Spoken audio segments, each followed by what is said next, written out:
Namaskar, bem-vindos ao canal Índia Sem Limites. Meu nome é Tarsila e hoje eu quero falar para vocês a respeito da Indira Gandhi. Sim, Indira Gandhi, você sabe quem foi ela? Pois hoje eu vou explicar para você.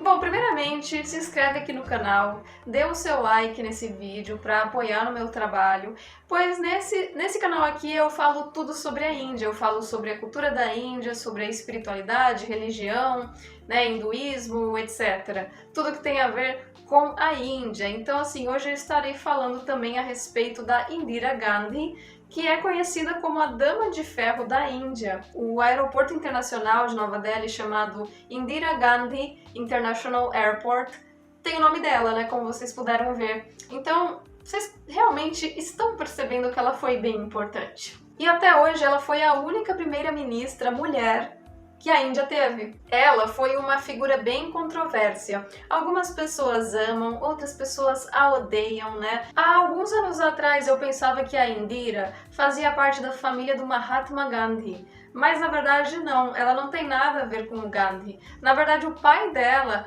ele tinha assim uma certa amizade com o Gandhi, ela também tinha, mas na verdade ela não tem nenhum parentesco com o Mahatma Gandhi. Então não tem nada a ver, sabe? Não é só porque tem o mesmo nome que é da mesma família, né? Convenhamos. O nome completo dela é Indira Priyadarshini Gandhi e ela nasceu em Allahabad, na Índia, no dia 19 de novembro de 1917. E ela era filha de Jawaharlal Nehru, que foi o primeiro cara a se tornar primeiro-ministro da Índia depois da independência do país. Então ela esteve sempre envolvida com política desde criança.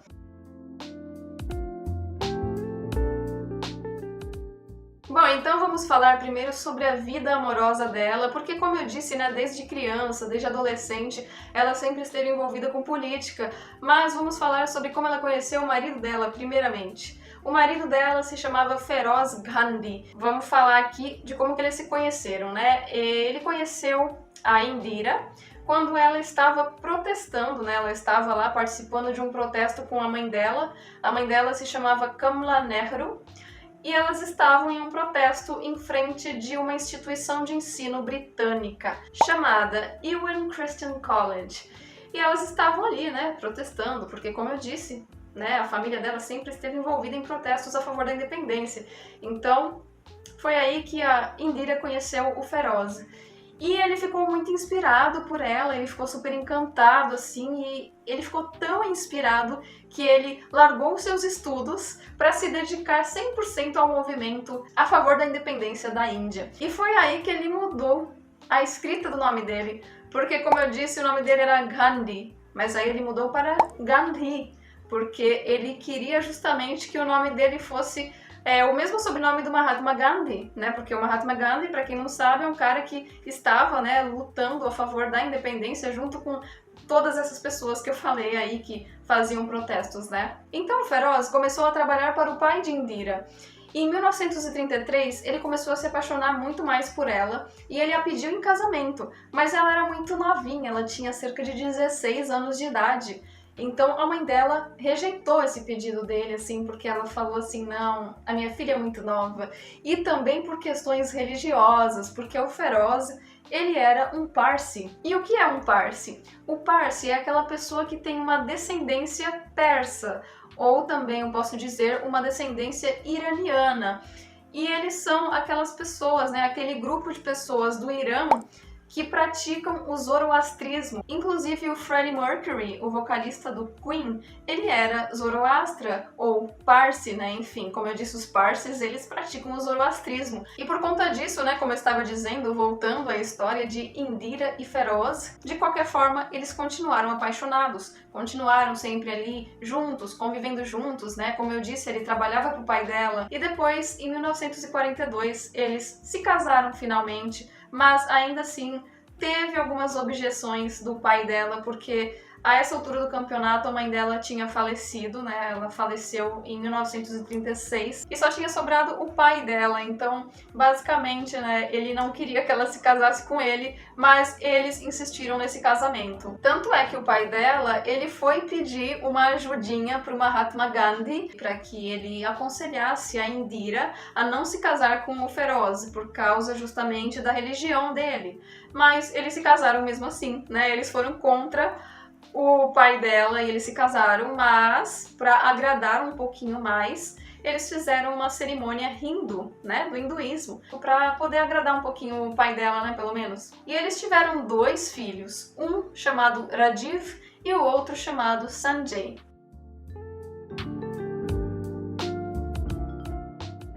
Ela sempre acompanhou o seu pai nas viagens internacionais que ele fazia, ela sempre foi a assistente dele. E depois, em 1959, ela foi eleita presidente do partido indiano chamado Indian National Congress, que é um partido considerado de centro-esquerda ou social-democracia. Ela também ocupou o cargo de ministra da Informação e Transmissão. E depois, em 1966, quando o ministro da época, que se chamava Lal Bahadur Shastri, faleceu, ela o substituiu, né? O Congresso acabou votando nela como primeira-ministra. Bom, eu vou estar falando aqui agora algumas coisas boas que ela fez, de acordo com os próprios indianos, tá? Isso aqui não é minha opinião, que eu acho bom, que eu acho ruim. Essa foi uma pesquisa que eu fiz para falar as coisas boas que ela fez de acordo com os indianos.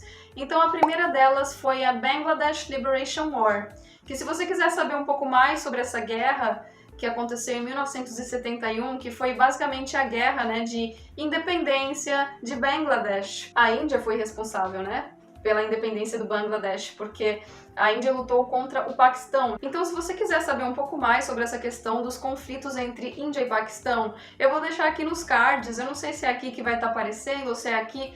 Vai estar aparecendo por aqui o link, né, nos cards para você acessar esse vídeo que eu falo sobre Índia e Paquistão. Vou deixar aqui na descrição também, tá?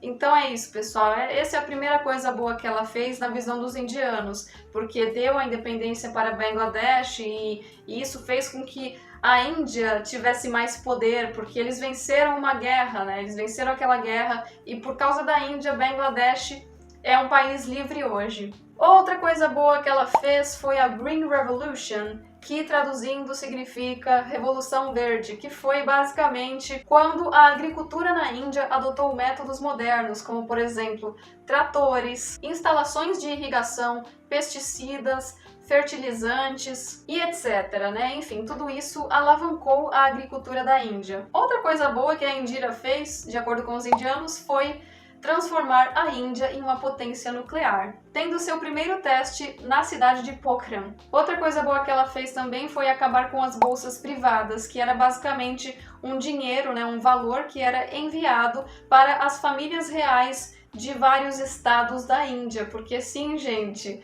antes cada estado da Índia era um reino independente com o seu próprio rei, suas próprias regras, enfim. E depois, né, que a Índia se tornou uma só, ainda tinha essas famílias reais ali, mas depois a Indira Gandhi acabou cortando de vez, né, o valor que era enviado para essas famílias reais, e essas famílias reais acabaram perdendo o poder de uma vez por todas, né? E agora eu vou falar sobre uma das piores coisas que a Indira Gandhi fez. No dia 12 de junho de 1975, a corte de Allahabad, na Índia, declarou a eleição de Indira nula, porque ela foi acusada de corrupção. Como eu falei pra vocês, né, gente? Desde muitos anos atrás, a Índia é conhecida por ser um país onde existem políticos muito corruptos. Na época, a Indira falou a seguinte frase sobre essa questão: "Fala-se muito sobre o nosso governo não ser limpo, mas, pela nossa experiência, a situação era muito pior quando os partidos de oposição governavam."